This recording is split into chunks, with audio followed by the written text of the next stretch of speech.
أعوذ بالله من الشيطان الرجيم. بسم الله الرحمن الرحيم. وكذلك مكنا ليوسف في الأرض يتبوأ منها حيث يشاء نصيب برحمتنا من نشاء ولا نضيع أجر المحسنين ولأجر الآخرة خير للذين آمنوا وكانوا يتقون. صدق اللہ العظیم.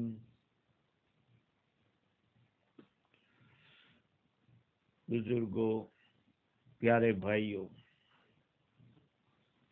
سننے والی خواتین، کل گزشتہ ہماری گفتگو یہ چل رہی تھی کہ حضرت یوسف علیہ السلام نے عزیز مصر کے سامنے اس بات کی درخواست کر دی کہ مجھے ملک کے خزانوں کے ذمہ دار بنا دو، میں ان کی پوری حفاظت کر سکتا ہوں، اور خرچ کرنے کے موقع، خرچ کرنے کی مقدار، ان ساری چیزوں سے میں واقف ہوں. کل جیسے عرض کیا تھا کہ یوسف علیہ السلام نے 2 لفظوں کے اندر سارے اوصاف کو جمع کر دیا. وہ سارے اوصاف جو ایک وزیر خزانہ کے اندر ہونے چاہیے.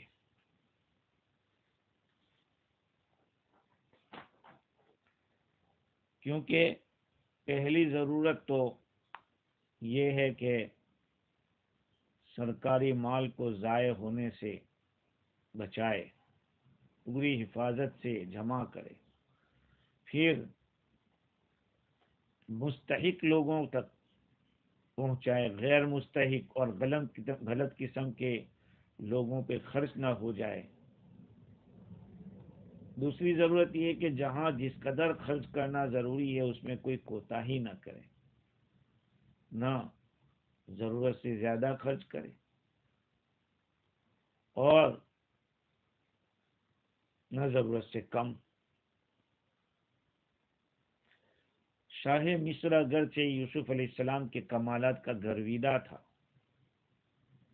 اور ان کی دیانت اور عقل کامل کا پورا معتقد ہو چکا تھا، مگر ابھی ان کو وزارت خزانہ کا منصب سپرد نہیں کیا، بلکہ 1 سال تک ایک معزز مہمان کی طرح رکھا، اور سال پورا ہونے کے بعد نہ صرف وزارت خزانہ بلکہ پورے امور مملکت ان کے سپرد کر دیے.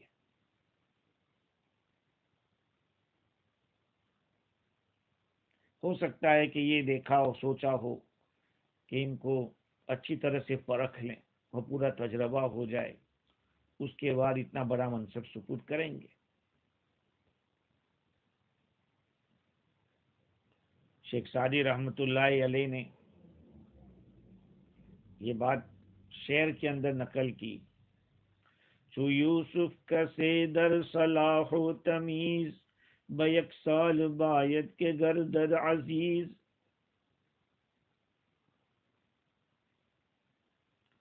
یوسف علیہ السلام جیسی اگر کسی کے اندر کوئی صلاحیت و تمیز ہے، دیکھنی ہے، تو 1 سال چاہے کہ عزیز کا بادشاہ مصر کے عزیز بن جائے، پیارے دوست بن جائے. خیر، تو حضرت یوسف علیہ السلام کی جیسے کہ کل میں نے عرض کیا شادی بھی ہو گئی، بڑی عزت و شان کے ساتھ اللہ تعالیٰ نے ان کی مراد پوری فرمائی، یعنی عیش و نشاط کے ساتھ زندگی گزری۔ تاریخی روایت کے مطابق افرانیم اور منشا نام کے 2 بیٹے بھی ہوئے۔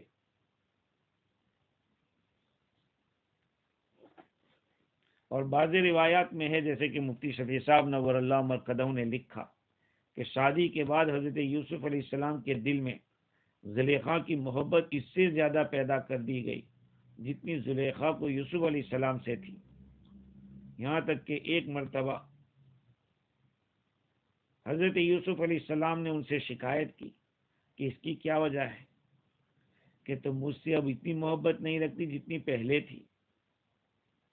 زلیخا نے عرض کیا کہ آپ کے وسیلے سے مجھے اللہ تعالیٰ کی محبت حاصل ہو گئی، اور اس کے سامنے سب تعلقات اور سب خیالات کمزور پڑ گئے۔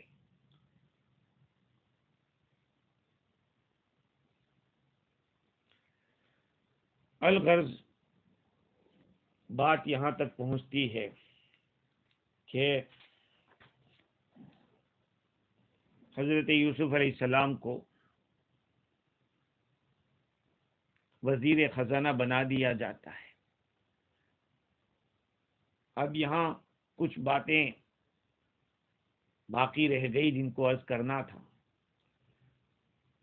پہلی آیت وما ابرئ نفسی، اس سے ایک بات یہ معلوم ہوتی ہے کہ پرہیزگار اور نیک لوگوں کے لیے بھی ہدایت ہے کہ جب ان کو کسی گناہ سے اللہ تعالیٰ بچا دے، بچنے کی توفیق عطا فرمائے، تو اس پر فخر کرنا نہیں چاہیے، ناز نہیں کرنا چاہیے، بلکہ اس کے اللہ تعالیٰ کا شکر ادا کرے اور گنہگاروں کو حقیر نہ سمجھے، بلکہ ارشاد یوسفی کے مطابق اس بات کو اپنے دل میں جما لیں کہ یہ ہمارا کوئی ذاتی کمال نہیں، بلکہ محض اللہ کا فضل ہے کہ اس نے ہمارے نفس امارہ کو ہم پر غالب نہیں ہونے دیا، اس کو ہمارے تابع رکھا۔ وہیں پر دوسری ایک بات یہ معلوم ہوئی کہ حکومت کا کوئی عہدہ یا کوئی بھی عہدہ طلب کرنا جائز تو نہیں ہے، لیکن چند شرطیں ہیں، اگر وہ شرطیں پائی جائے تو پھر اجازت ہے۔ جب کسی خاص بندے کے بارے میں معلوم ہو کہ کوئی دوسرا آدمی اس جیسا انتظام نہیں کر سکتا، اور اپنے بارے میں یہ اندازہ ہو کہ اس عہدے کو میں اچھی طرح سے انجام دے سکوں گا، کسی گناہ میں مبتلا ہونے کا خطرہ نہیں ہے، ایسی حالت میں خود عہدہ طلب کرنا جائز ہے۔ لیکن یہ عہدہ طلب کرنا کرسی کی محبت کی وجہ سے نہ ہو، بلکہ اللہ کی مخلوق کی خدمت کی خاطر ہو، انصاف کی خاطر ہو۔ حضرت یوسف علیہ السلام کا مقصد یہی تھا۔ حضور اکرم صلی اللہ علیہ وسلم نے تو ارشاد فرمایا، ایک شخص نے آپ سے درخواست کی کہ کسی عہدے پہ مجھے قائم کر دیجئے، حضور نے فرمایا انا لن نستعمل علی عملنا من ارادہ، ہم کسی کو گورنر نہیں بناتے، کسی کو کوئی کام سونپتے نہیں جو اس کا ارادہ رکھتے ہو کہ مجھے ایسا عہدہ دیا جائے یا مجھے یہ پوسٹ دی جائے۔ حضرت یوسف علیہ السلام کا عہدہ طلب کرنا یہ خاص حکمت پر مبنی تھا، حالانکہ بادشاہ کافر ہے، اور مقصد یہی تھا۔ نبی انبیاء علیہ السلام کی جو ڈیوٹی ہے، جس کو میں نے کل عرض کیا تھا۔ اب ایک سوال ہے کہ کیا غیر مسلم کے عہدے کو قبول کر سکتے ہیں؟ حضرت یوسف علیہ السلام کے بات سے تو پتہ چلتا ہے کہ آپ نے ملازمت قبول فرمائی، لیکن امام جساس کے حوالے سے مفتی شفیع صاحب نور اللہ مرقدہ نے فلن اکون ظہیرا للمجرمین، حضرت موسیٰ علیہ السلام نے یہ بات بتائی تھی، فلن اکون ظہیرا للمجرمین، میں مجرموں کا کبھی مددگار نہیں بنوں گا۔ اس کا تو تقاضا یہ ہے کہ ایسی ملازمت نہ کرے، کیونکہ غیروں کے حکومت کے اندر عہدہ قبول کرنا، ان کے کام میں شریک ہونا، یہ ان کی مدد کرنا ہے۔ یوسف علیہ السلام نے تو عہدہ قبول ہی نہیں کیا، بلکہ درخواست کر دی کہ مجھے بنا دو، اور اس کی خاص وجہ حضرت مجاہد نے یہ قرار دی کہ بادشاہ مصر اس وقت مسلمان ہو چکا تھا، مگر بعض تفسیر کی کتابوں میں نے دیکھا کہ یوسف علیہ السلام نے 1 سال تک انتظام کر کے جب دکھایا تو بادشاہ نے کہا کہ الرأی رأیک ونحن تبع لک، او کما قال، کہ رائے تو آپ ہی کی چلے گی، ہم تو آپ کے پیچھے پیچھے چلنے والے ہیں۔ یہ بادشاہ وقت نے کہا تھا۔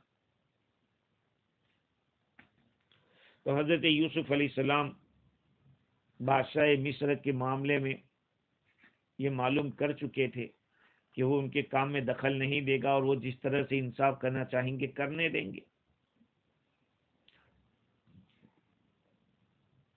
علامہ ماوردی نے اپنی کتاب میں لکھا کہ بعض حضرات یوسف علیہ السلام کے اس عمل کی بنا پر کافر اور ظالم حکمرانوں کا عہدہ قبول کرنا اس شرط کے ساتھ جائز رکھا ہے کہ خود اس کو کوئی خلاف شرع کام نہ کرنا پڑے، اور بعض حضرات نے اس شرط کے ساتھ بھی اس کو جائز نہیں رکھا، تو اس میں اہل ظلم اور اہل جور کی تقویت و تائید ہوتی ہے۔ حضرت یوسف علیہ السلام نے جو فرمایا کہ انی حفیظ علیم، اس سے ثابت ہوا کہ ضرورت کے موقع پر اپنے کسی کمال کو یا اپنی کسی صفت کو بیان کرنا پڑے تو وہ تزکیہ نفس میں داخل نہیں، اپنی پاکی بیان کرنا نہیں، جس کی قرآن میں ممانعت آئی ہے۔ اللہ تعالی فرماتے ہیں وَكَذَلِكَ مَكَّنَّا لِيُوسُفَ فِي الْأَرْضِ، اور ہم نے اس طرح سے یوسف علیہ السلام کو زمین میں تقویت پہنچائی، يَتَبَوَّأُ مِنْهَا حَيْثُ يَشَاءُ، وہ جہاں چاہیں گھومے پھریں، جہاں چاہیں رہیں، نُصِيبُ بِرَحْمَتِنَا مَن نَّشَاءُ، اور ہم جس پر چاہتے ہیں اپنی رحمت پہنچاتے ہیں، وَلَا نُضِيعُ أَجْرَ الْمُحْسِنِينَ، اور نیکوکار لوگوں کی اجرت کو، بدلے کو ضائع نہیں کرتے، وَلَأَجْرُ الْآخِرَةِ خَيْرٌ لِّلَّذِينَ آمَنُوا وَكَانُوا يَتَّقُونَ،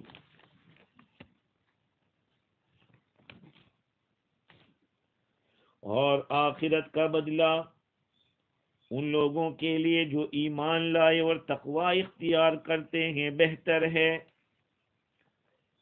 حضرت یوسف علیہ السلام نے درخواست تو کر دی کہ مجھے وزیر خزانہ بنا دیجئے، لیکن بادشاہ وقت نے اس ریکویسٹ کو ایکسیپٹ کیا یا نہیں کیا، اس کا کوئی جواب نہیں ہے۔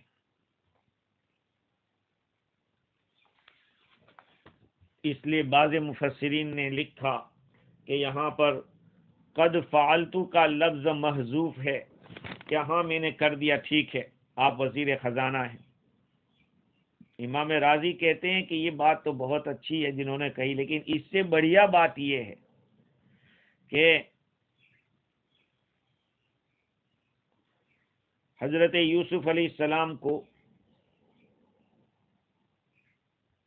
بادشاہ کی طرف سے جواب ملا کہ عالم ظاہر کے اندر آپ وزیر خزانہ ہیں، بادشاہ ہیں، لیکن اللہ رب العزت جو مؤثر حقیقی ہے، اللہ تعالیٰ نے فرمایا کہ تمہیں پوری زمین کے اوپر ہم نے قدرت دے دی ہے۔ یہ نہیں کہ صرف وزیر خزانہ، بلکہ سرزمین مصر کے اندر پورے ملک پر آپ جس طرح چاہیں جیسے چاہیں تصرف کر سکتے ہیں۔ کیسے پتا چلا؟ اس لیے کہ بادشاہ تو قبول کرنے یا رد کرنے دو باتوں میں سے ایک بات پر قادر تھا، تو قبول بھی کر سکتا ہے، رد بھی کر سکتا ہے، دو باتوں میں سے کوئی ایک بات۔ جب دونوں باتیں برابر ہے تو قبول کرنا یقینی تو نہیں ہوا، اب دو باتوں میں سے ایک بات کو ترجیح دینی پڑے گی، اور ترجیح کسی مرجح سے حاصل ہو سکتی ہے۔ کوئی سپورٹر ہو تو اللہ تعالیٰ نے اس سپورٹر کو پیدا کر دیا، یعنی اللہ تعالیٰ نے قبول کر دیا۔ حضرت یوسف علیہ السلام کے لیے سرزمین مصر کے اندر اللہ تعالیٰ کی طرف سے پوری قدرت دے دی گئی۔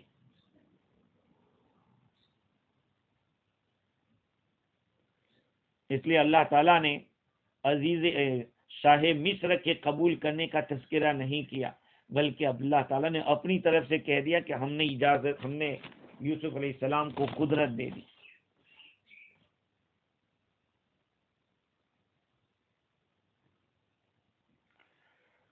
حضرت یوسف علیہ السلام، بعض روایات سے، بعض تفسیر کی کتابوں سے پتہ چلتا ہے کہ 1 سال تک یوسف علیہ السلام نے اس طرح سے کام کیا،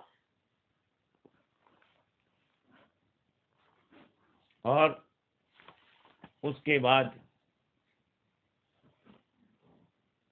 بادشاہ نے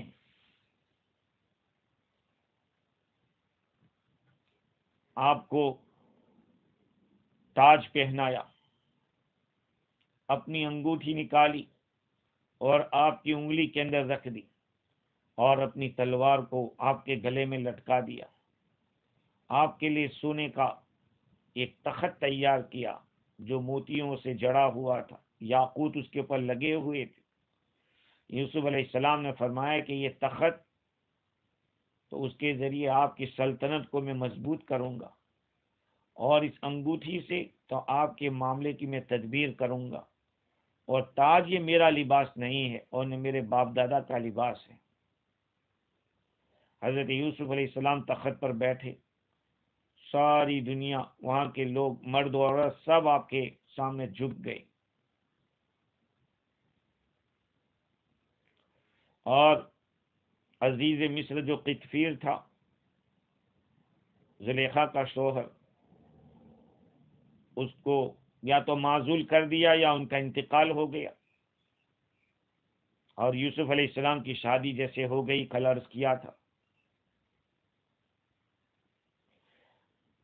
حضرت یوسف علیہ السلام نے مصر کے اندر ایسا انصاف قائم کیا، آپ کے ہاتھوں کئی لوگ مسلمان ہو گئے۔ آپ نے وہاں کا جو نظام تھا وہ اس طرح سے کیا کہ 60 سال تو اچھی طرح سے کھیتی کرنے کو لوگوں کو بتایا کہ خوب کھیتی کرو، اور جب قحط سالی کا زمانہ آیا اس سے پہلے ہی انہوں نے ایسے مکانات تعمیر کر دیے تھے، بہت سارے مکانات تعمیر کیے جس کے اندر خشک سالی میں کام آنے والا غلہ جمع کیا، اناج۔ تو ہریالی کا جو زمانہ تھا، خوشحالی کا زمانہ تھا، وہ تو بہت اچھی طریقے سے گزر گیا، لیکن خشک سالی کا زمانہ شروع ہوا،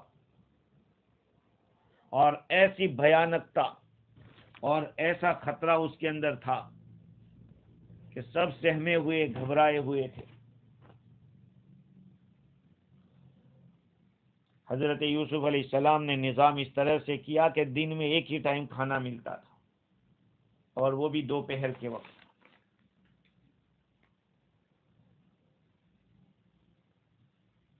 جب قحط کا پہلا سال تھا تو سب سے پہلے بادشاہ جو ریان ابن ولید ہیں ان کو بھوک لگی، تو آواز دی کہ یا یوسف الجو الجو، ارے یوسف بھوک بھوک بھوک۔ یوسف علیہ السلام نے فرمایا کہ یہ قحط کا زمانہ ہے،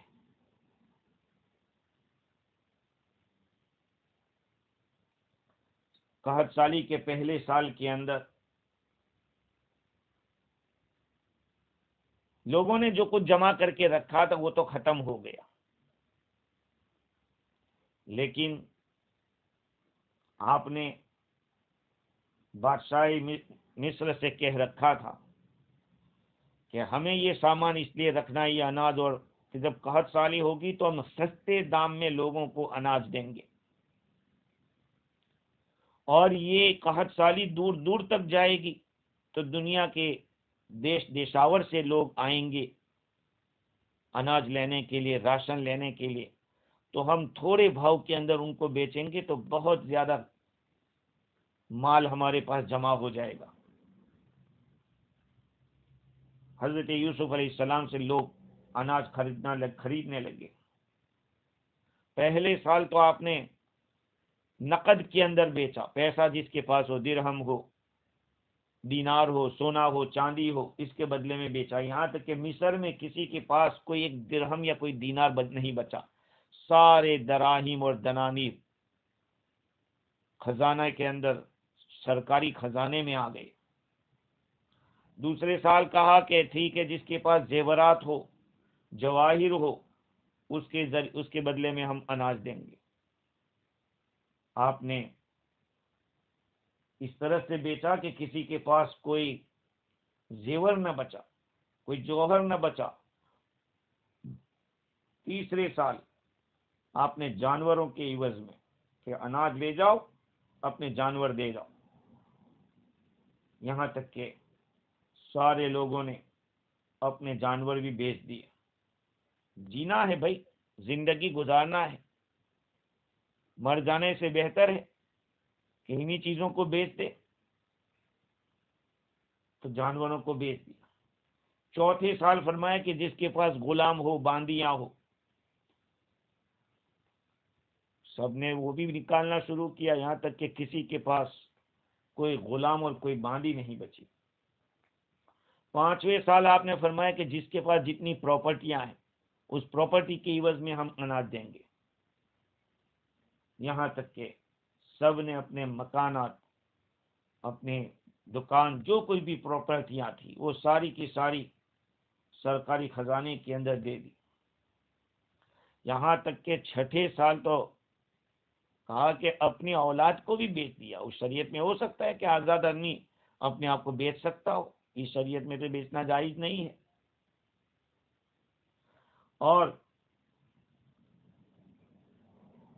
ساتویں سال کے اندر اپنی گردن یعنی خود کو ہی غلام بنا دیا، یہاں تک کہ مصر کے اندر کوئی بھی آدمی ایسا نہیں تھا جو سرکاری خزانے کے اندر وہ مملوک بنا ہوا نہ ہو، سب اس کے قبضے میں سرکاری خزانے کے اندر آ گئے۔ کوئی بھی ایسا نہیں تھا جو حضرت یوسف علیہ السلام کا غلام نہ رہا ہو۔ قاضی ثناء اللہ پانی پتی رحمت اللہ علیہ فرماتے ہیں کہ اگر یہ روایت صحیح ہے تو اس کا یہ مطلب کہ آدمی نے اپنے آپ کو اور اپنی اولاد کو بیچا، یہ ہو سکتا ہے یوسف علیہ السلام کی شریعت میں جائز رہا ہو۔ جیسے کہ آپ کی شریعت میں یہ تھا کہ اگر کوئی آدمی چوری کرتا تو اس چور کو غلام بنا دیا جاتا تھا، اور بعض علماء نے یہ فتویٰ دیا کہ اس طرح کے قحط کے زمانے میں آزاد آدمی اپنی اولاد کو بیچ سکتا ہے، لیکن ہماری شریعت کے اندر اس کی کوئی گنجائش نہیں۔ اس زمانے کے لوگوں نے کہا کہ ما رأینا کالیوم ملکا اجل و اعظم من ھذا، ہم نے اپنے زمانے کے اندر اس جیسا کوئی بڑا عظمت والا، بزرگی والا بادشاہ نہیں دیکھا۔ حضرت یوسف علیہ السلام نے ریان ابن ولید سے فرمایا کہ کیف رأیت، کیسا لگا آپ کو؟ صنع ربی فیما خولنی فما ترى، اللہ تعالیٰ نے یہ سب کچھ کیا ہے، جو کچھ بھی کیا ہے اللہ تعالیٰ نے یہ مجھے دیا۔ اس وقت بادشاہ نے کہا تھا کہ رأی رأیک ونحن لک تبع، پلان تو آپ ہی کا چلے گا، ہم تو آپ کے تابع رہیں گے۔ اور حضرت یوسف علیہ السلام نے پھر اعلان کیا کہ میں اللہ کو گواہ رکھتا ہوں اور آپ کو بھی گواہ بناتا ہوں کہ سارے مصر والوں کو میں نے آزاد کر دیا۔ سب کی پراپرٹیاں واپس کر دی۔ حضرت یوسف علیہ السلام اس زمانے کے اندر پیٹ بھر کر کھانا نہیں کھاتے تھے۔ آپ سے کہا گیا کہ آپ تو وزیر خزانہ ہیں، آپ کے قبضے میں ساری چیزیں ہیں، پھر بھی آپ بھوکے رہتے۔ آپ نے فرمایا کہ میں ڈرتا ہوں کہ کہیں میں بھوکے لوگوں کو بھول نہ جاؤں۔ حضرت یوسف علیہ السلام نے بادشاہ کے باورچیوں کو بھی حکم دے دیا تھا کہ دوپہر کا کھانا بالکل 12 بجے ہونا چاہیے، تاکہ بادشاہ بھی بھوک کا مزہ چکھے اور بھوکوں کی حالت کو بھولنے نہ پائے۔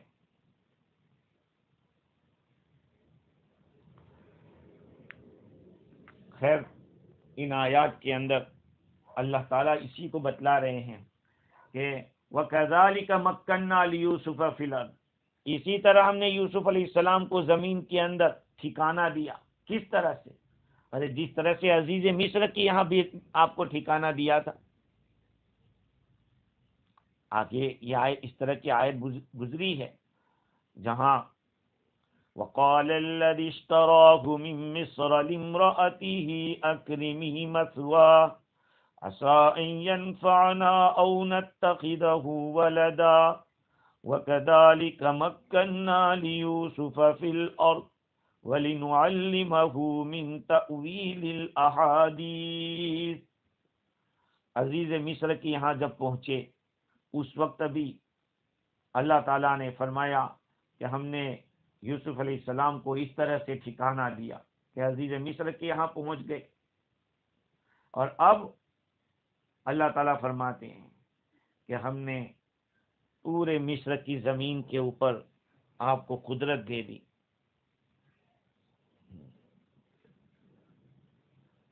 امام فخر الدین رازی علیہ الرحمہ نے اس مقام کے اوپر لکھا ہے کہ جیسے ہم نے یوسف علیہ السلام پر پہلے انعام کیا کہ بادشاہ کے دل سے قریب کر دیا، جیل خانے کے غم سے آزاد کر دیا، ایسے ہی ہم نے ساری رکاوٹوں کو دور کر کے مصر کی زمین کے اندر قدرت دے دی۔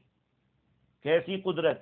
یتبوأ منہا حیث یشاء، وہ جس طرح چاہیں جہاں چاہیں ٹھہر سکتے ہیں، گھوم پھر سکتے ہیں، ٹھکانہ بنا سکتے ہیں۔ مطلب یہ کہ کوئی آپ کو روک نہیں سکتا، کوئی آپ سے اس بارے میں جھگڑا نہیں کر سکتا، بلکہ آپ ایک مستقل رہیں گے، جو کچھ چاہیں گے، جو ارادہ کریں گے وہ کر سکیں گے۔ اسی کو اللہ تعالیٰ نے اور مضبوط طریقے سے بتلایا، نصیب برحمتنا من نشاء، ہم اپنی رحمت سے جس سے چاہتے ہیں اس طرح کرتے ہیں، اپنی رحمت سے ہم کرتے ہیں۔ رحمت کا معنی قاضی ثناء اللہ پانی پتی رحمت اللہ علیہ نے یہ بیان کیا کہ بنعمتنا، ہم اپنی نعمت سے، اپنے احسان سے جس سے چاہتے ہم کرتے ہیں۔ تو ایک بات تو یہ بیان کی کہ ہم نے ان کو ٹھکانہ دیا ہے، کوئی اور نہیں تھا یوسف علیہ السلام کو یہ عزت دینے والا۔ اور پھر نصیب برحمتنا کو دوبارہ کہا کہ ہم جس سے چاہتے ہیں اپنی رحمت پہنچاتے ہیں۔ اس مقام کے اوپر دو فائدے امام رازی نے لکھے، ایک تو یہ کہ ساری نعمتیں اللہ کی طرف سے ہے، اور دوسرا یہ فائدہ کہ وہ بادشاہ بھی جو آپ کے پاس آیا وہ بھی محض اللہ کی مشیت سے اور اللہ کی قدرت نافذہ سے ہوا ہے۔ اللہ جس طرح چاہتے ہیں اس طرح کرتے ہیں۔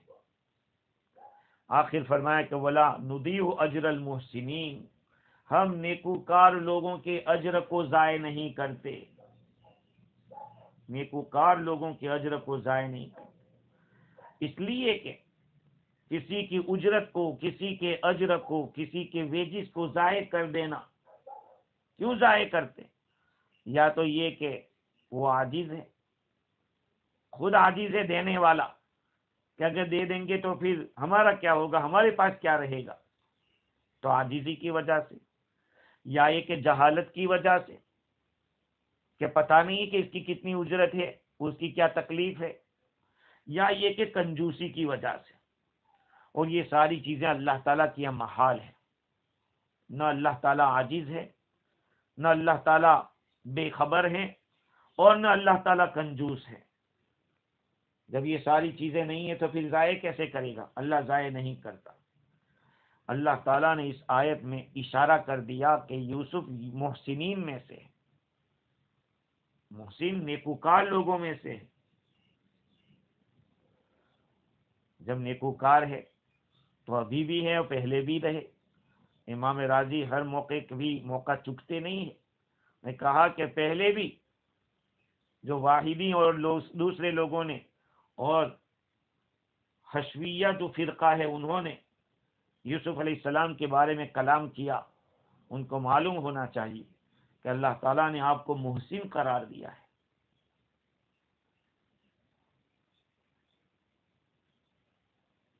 لہذا جب محسن قرار دیا تو اس کا یہ مطلب کہ کوئی اگر حضرت یوسف علیہ السلام کی طرف دوسری بات کو منسوخ کر رہا ہے تو گویا کہ اللہ تعالیٰ کے اس فیصلے کے بارے میں اس کو شک ہے۔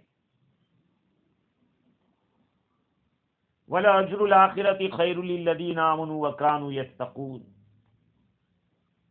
اور آخرت کا اجر وہ تو بہتر ہے ایمان والوں کے لیے اور متقی لوگوں کے لیے۔ اس آیت کی تفسیر میں دو قول ہیں۔ ایک قول تو یہ ہے کہ حضرت یوسف علیہ السلام کو جو دنیا کے اندر بلند و بالا مقامات عطا فرمائے، درجات رفیع عطا فرمائے، یہ تو ہے، لیکن تمہیں معلوم ہونا چاہیے کہ آخرت کا جو ثواب اللہ تعالیٰ نے تیار کر رکھا ہے وہ تو کئی گنا بہتر اور افضل اور اکمل ہے۔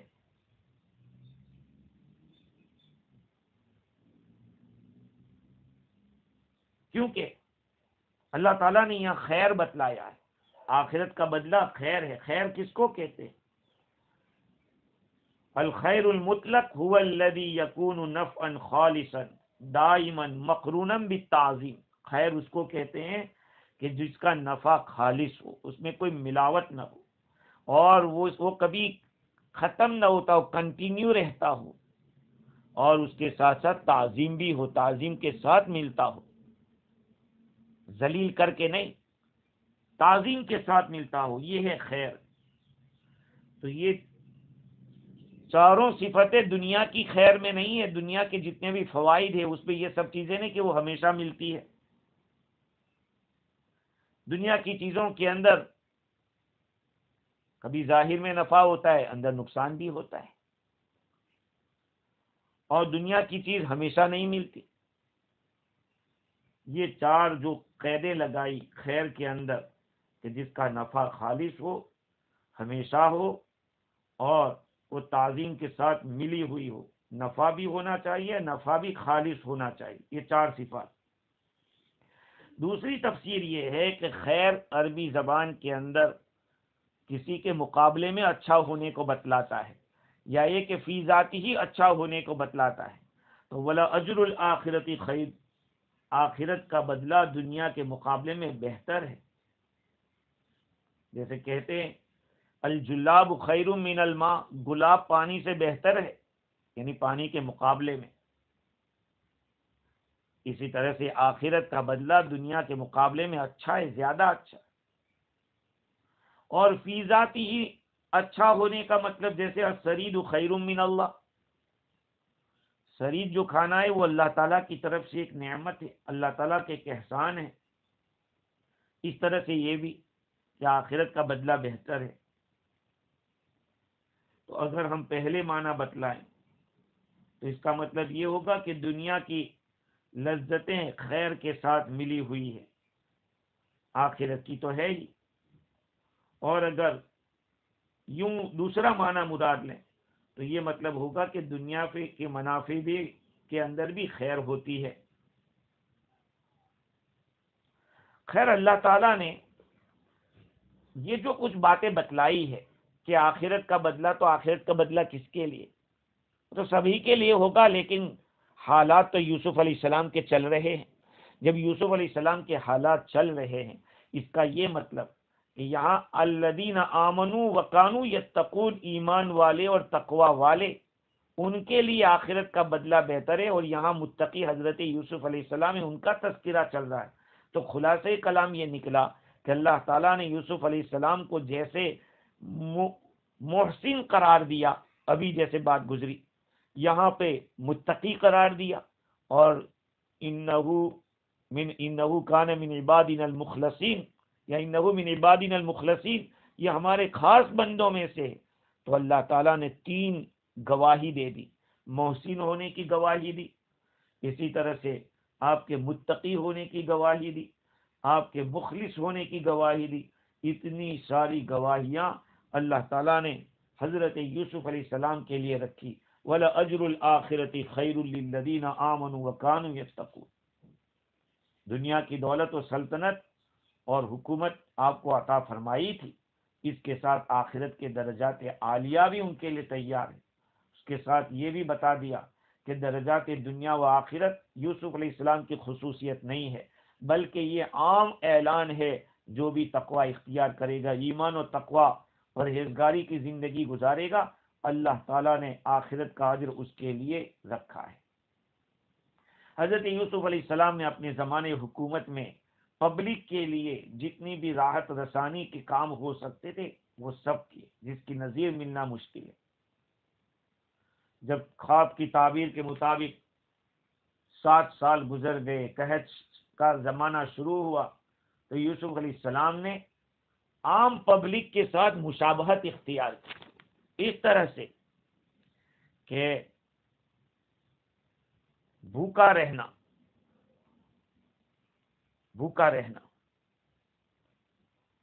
پیاسا رہنا، یہ سارے جو کام ہیں عام پبلک کو پیش آ سکتے ہیں، حضرت یوسف علیہ السلام نے وہ کیے، تاکہ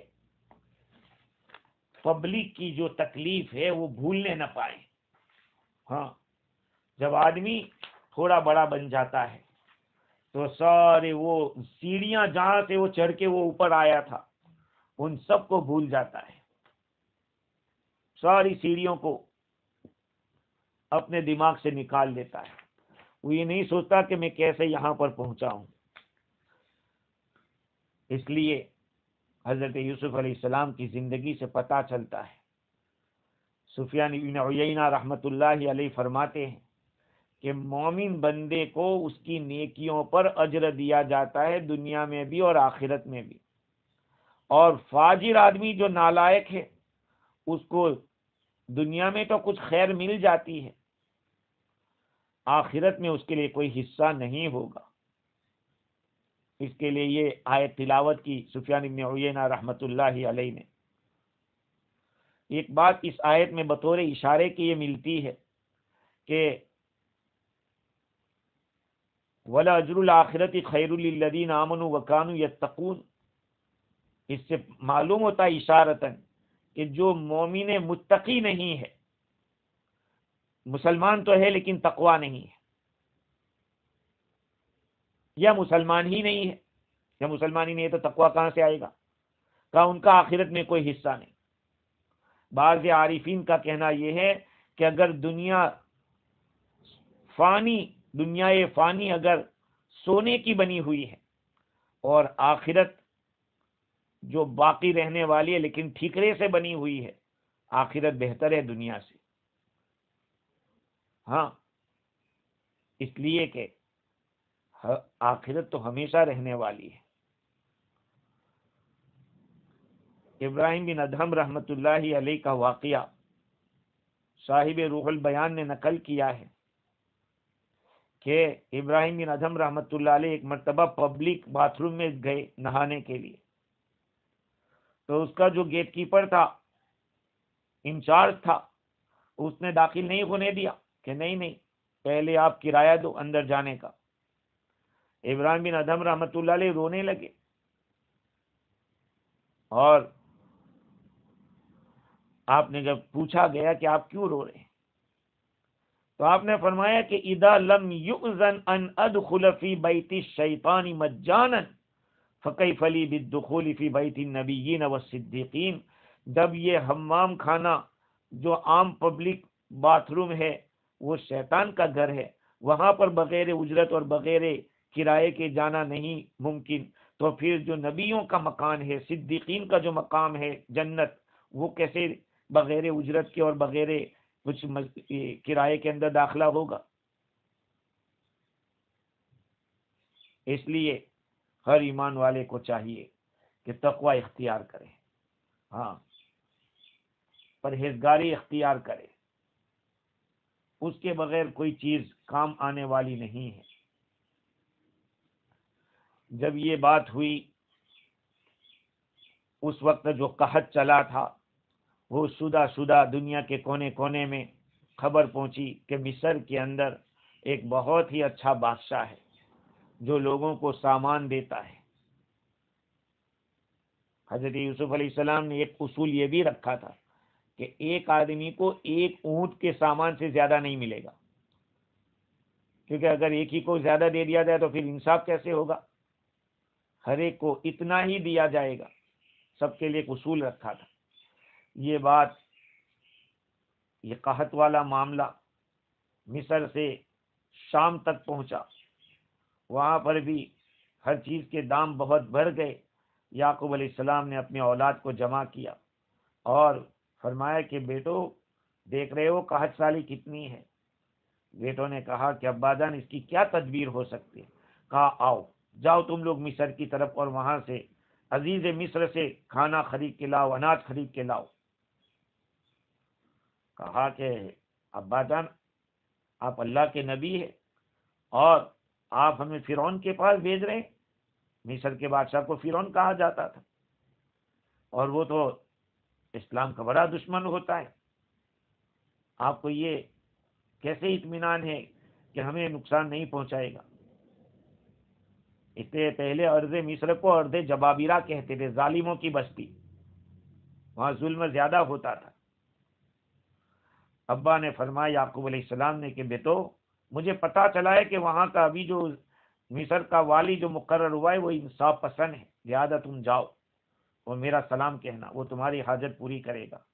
اب یہ بھائیوں کا وہاں سے روانہ ہوتا ہے، آگے کا واقعہ کیا ہوتا ہے، بھائی پہنچتے ہیں، کتنے بھائی پہنچتے ہیں اور پھر آگے کا ماجرا کیا ہے انشاءاللہ کل پیش کریں گے۔ اللہ تعالیٰ مجھے بھی اور آپ کو بھی دین کی صحیح سمجھ عطا فرماوے، عمل کرنے والا بناوے۔ وآخر دعوانا الحمدللہ۔